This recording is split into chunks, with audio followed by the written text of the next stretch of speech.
Hey YouTube, Second Clock here, and today's card of the week is the Dragonic Knight. Nothing special, just a Sho Jo promo card. Yeah, it's a Sho Jo promo. I don't know why I'm doing this review, because really, the Sho Jo's been passed. Alright, basically, it's a fire card with 7 stars, dragon type. Looks sort of cool. It would be a, I'm gonna toss a suggestion real quick. If Bandai or whoever makes the cards ever hears this, you should start making monsters that, like, sometimes have 2 types, like a Dragonic Knight, warrior dragon, maybe, crab turtle, no, well, yeah, aqua reptile, stuff like that. Having 2 elements, because some like the red eye zombie dragon, that new card, it should be both zombie and dragon because it's called a dragon. So some cards should have 2 types. You should probably do that. Anyway, back to this. 2800 attack, 2300 defense, nothing too special, but almost as much as Blue Eyes. Yeah, just Blue Eyes. But basically, his effect is when the effect of an opponent's monster is activated that targets and destroys any cards that you control, you can send this targeted card to the graveyard, a special summon this card from your hand. Basically saying that if your opponent, like, if you activate something that destroys one of your opponent's cards, and then they use Stardust effect to destroy that card, you can, destroy the card, and then Stardust effect won't work, bring it out. Or, like, if they use Snipe Hunter, you can get rid of the card before they can, and play this, and they're stuck. And then you just attack them. It's basically not too special. I don't even run it in my dragon deck. Because your opponent has to have a monster with an effect to destroy cards. No. That was such a short card of the week. I think I'm going to do another. Let me find one. I've got one.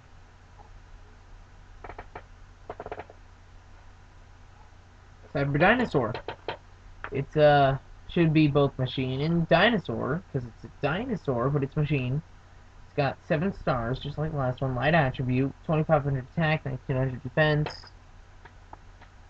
And basically, when your opponent special summons a monster from their hand, you can special summon this card from their hand. It's okay.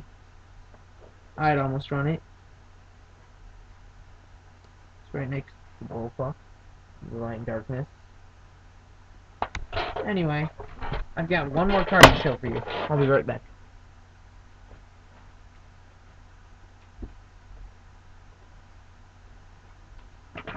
This is to make up for me being late.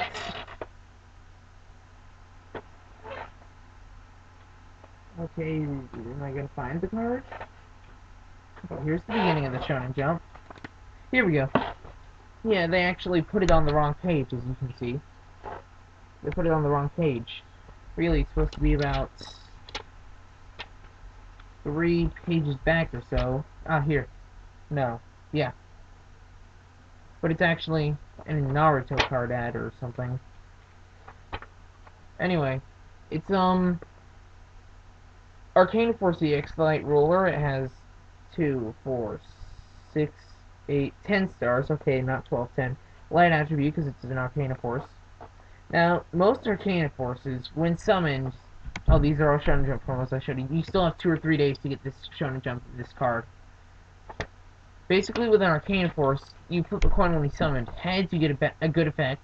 Tails, you get a bad effect, so they have cards to get around that. This one, 4,000 attack, 4,000 defense. That's pretty wicked awesome.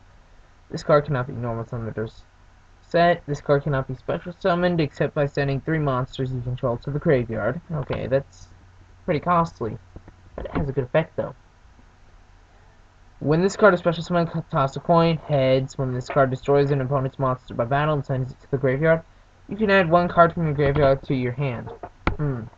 So what you're saying is, if I destroy an opponent's monster, I can bring back one of the monsters that I attribute to summon this thing? It's almost like a monster reincarnation on its own. That could be useful. But read its tails effect. When a spell trap or monster's affected targets this card is activated, negate it and destroy it, and then this card loses 1,000 attack. Big difference between Stardust. Stardust activates at 1. I know, not Stardust. Big difference between Light and Darkness Dragon. 1. It only targets cards that activate him. You can actually use Lightning Vortex on your opponent, and it won't affect this guy, and it won't negate your own stuff. It only negates your own stuff if you like give it an equip card or something.